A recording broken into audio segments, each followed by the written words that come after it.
न केल्यामुळे खऱ्या अर्थानं हे ओबीसीचं राजकीय आरक्षण केवळ महाराष्ट्रामध्ये रद्द झालंय आणि ते आताही सुप्रीम कोर्टाने सांगितलेली कृती जर पूर्ण केली तर किमान 50% जे काही आरक्षण आहे ओबीसीचं ते निश्चितपणे बहाल होऊ शकतं। यामध्ये केंद्र सरकारचा कुठला रोल आहे असं मला तरी दिसत नाही। मराठा आरक्षणाच्या संदर्भात या राज्य सरकारने जी समिती तयार केली होती माननीय मुख्य न्यायमूर्ती भोसले साहेबांच्या अध्यक्षतेखाली, त्याच्या रिपोर्टमध्येच अतिशय स्पष्टपणे सांगितलेलं आहे की रिव्हिजन पिटिशन दाखल करा, पण त्याच्या काही मर्यादा आहेत आणि जर हे आरक्षण रिव्हिजन पिटिशनने मिळत नसेल आणि रिव्हिजन पिटिशन मंजूर होत नसेल तर पुन्हा कृती करावी लागेल। ती काय करावी लागेल? राज्य मागासवर्ग आयोग तयार करून त्याला काय काय द्यायचं ते देखील भोसले साहेबांच्या अहवालात सांगितलेलं आहे।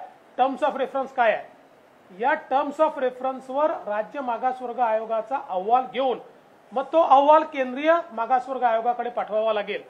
म्हणजे याही संदर्भात राज्य सरकारने कृती केल्यानंतरच केंद्र सरकार त्यात कृती करू शकतं। ठीक आहे, आपण असं समजूया की ॲडव्हान्समध्ये त्या ठिकाणी आमचे मुख्यमंत्री जाऊन भेटले। फक्त माझी एवढीच विनंती आहे की ही सगळी कृती न करता भेटून काहीही फायदा होणार नाहीये, हे त्या अहवालातही स्पष्टपणे आलेलं आहे। त्यामुळे ही कृती आपण केलीच पाहिजे अशा प्रकारचं आमचं मत आहे। पदोन्नतीच्या आरक्षणाचा जो मुद्दा आहे याही संदर्भात इथे राज्य सरकारने GR बदललाय, त्याची सुप्रीम कोर्टात जी लढाई चाललेली आहे त्यात केंद्र सरकारने ही पॉझिटिव्ह भूमिका घेतलेली आहे, त्या काळात आमच्याही सरकारने पॉझिटिव्ह भूमिका घेतली आहे। आत्ता महाराष्ट्रात हा प्रश्न का उद्भवला तर एक जो GR होता की ज्या GR मुळे प्रोटेक्शन होतं तो GR स्थगित केल्यामुळे हा मुद्दा उचललेला आहे किंवा समोर आलेला आहे। त्यामुळे याचा तसा केंद्राशी थेट संबंध मला दिसत नाही। मेट्रो कारशेडचा मुद्दा आहे, खरा आहे, इथल्या सरकारने तयार केला, पण केंद्रासोबत बसून तो जर निपटत असेल तर अतिशय चांगली गोष्ट आहे। मेट्रो तात्काळ झाली पाहिजे असं आमचं मत आहे आणि आता खरं म्हणजे त्याच्यामध्ये न्यायालयामध्ये थर्ड पार्टी इंटरेस्ट आहे आणि त्यामुळे त्यातनं कसा मार्ग निघणार आहे मला माहिती नाही, पण तो निघाला तर आम्हाला अतिशय आनंद होईल। GSTच्या संदर्भात केंद्र सरकारने मागील वर्षीचाही परतावा दिलाय, या वर्षीचाही परतावा केंद्र सरकार देतच आहे। केंद्र सरकारने आताच स्वतः कर्ज काढून सगळ्या राज्यांना महाराष्ट्रासहित परतावा देणं सुरू केलंय, पण तरी मला असं वाटतं की ठीक आहे, एक तो विषय त्या ठिकाणी उपस्थित झालाय।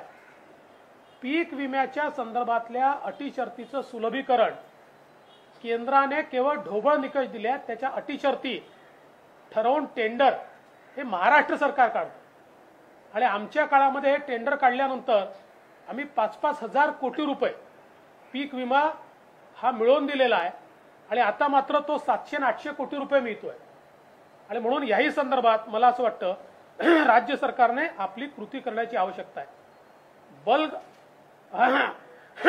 बल्क ड्रग पार्क ही जी मागणी आहे ती अतिशय चांगली आहे आणि त्याचं मी देखील स्वागत करतो आणि जरूर हा बल्क ड्रग पार्क जो आहे तो महाराष्ट्रात सुरू व्हावा याकरता आम्ही देखील जो पाठपुरावा तो निश्चितपणे करू, कारण आपल्या लक्षात आलाय की यावेळी आपली क्षमता देशामध्ये ही वेगवेगळे ड्रग्स तयार करायची होती, पण त्याचे मॉलिक्युल्स किंवा त्याचं रॉ मटेरियल जे बल्क ड्रग पार्कमध्ये तयार होतं ते आपल्याकडे नसल्यामुळे बऱ्याच अडचणींचा रेमडेसिवीर सारखा असेल किंवा एम्फोटेरेसिन B असेल, याचं बल्क ड्रग आपल्याकडे नसल्यामुळे ज्या अडचणी झाल्या त्यातनं ही एक अतिशय चांगली मागणी या ठिकाणी आहे।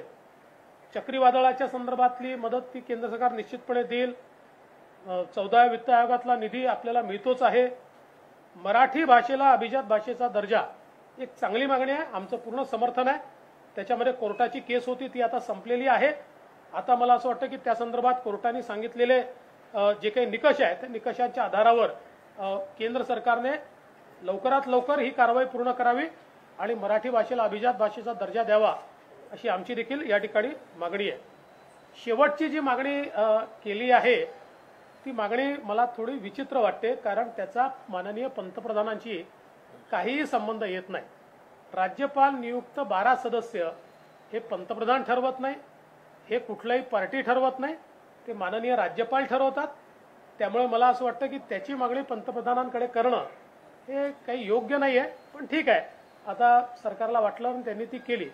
त्यामुळे एकूणच मला असं वाटतं की या भेटीकडे आपण सकारात्मकतेनं पाहूया. एक चांगली सुरुवात आहे. दरवेळी केंद्र सरकारकडे नुसते बोटं दाखवायच्या ऐवजी जर संवाद ठेवला तर महाराष्ट्राचा फायदा अधिक होईल. आणि यापुढे असा संवाद ठेवताना महाराष्ट्राच्या विषयांवर आपण केंद्र सरकारकडे जाण्याच्या ऐवजी केंद्राच्या विषयांवर जर केंद्र सरकारकडे गेलो तर त्याचा आपल्याला अधिक फायदा होईल. देखिए, माननीय मुख्यमंत्री जी ने एक डेलीगेशन लेकर जो माननीय प्रधानमंत्री जी की भेंट ली है, हम उसका स्वागत करते और एक सकारात्मकता के साथ हम उसकी ओर देखते हैं. क्योंकि अगर राज्य सरकार केंद्र के साथ एक संवाद रखती है तो उसका फायदा भी राज्य को होता है. विशेष रूप से मैं ऐसा मानता हूं कि यहाँ पर जो मांगे ये राज्य सरकार ने केंद्र सरकार को की है, अच्छा होता अगर ये जो 11 मांगे की है ये इनमें से सारी मांगे ये केंद्र सरकार की के डोमेन में होती. लेकिन ध्यान में आता है कि इसमें से 8-9 मांगे तो राज्य सरकार के डोमेन में है, उसका केंद्र से कोई सीधा संबंध नहीं है. फिर भी अगर ये मांगे की गई है तो हम इसका स्वागत करते हैं और केंद्र सरकार जरूर इसमें मदद करेगा, ऐसा हमको विश्वास है.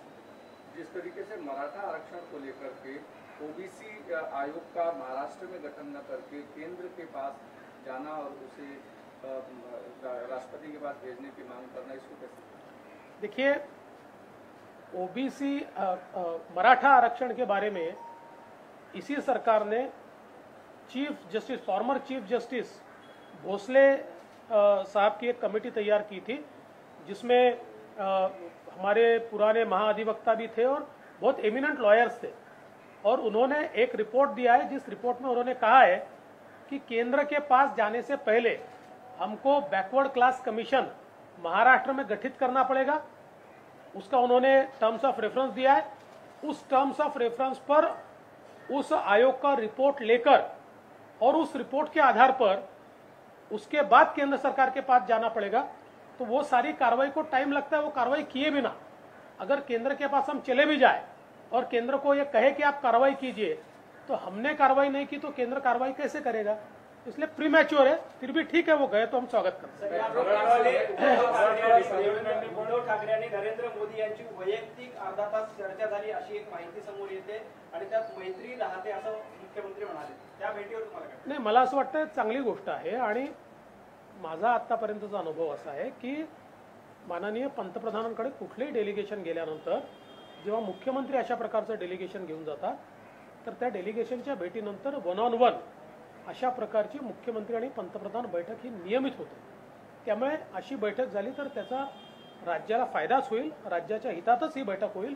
त्यामुळे अशी बैठक झाली की नाही मला माहिती नाही, झाली असेल तर त्याचं माझं स्वागत करतो. आमच्यात मैत्री कायम आहे असं पण पत्रकारांशी बोलताना उद्धव ठाकरे असं म्हणाले, जरी आम्ही सत्तेत नसलो तरी आमच्यात मैत्री कायम आहे. नाही, ही अतिशय सकारात्मक स्टेटमेंट आहे. आणि निश्चितपणे मला असं वाटतं की शेवटी माननीय पंतप्रधानांचे हिंदू हृदय सम्राट शिवसेना प्रमुख बाळासाहेब ठाकरेंशी एक वेगळ्या प्रकारचे संबंध राहिले आहेत आणि फार जवळीक देखील राहिली आहे.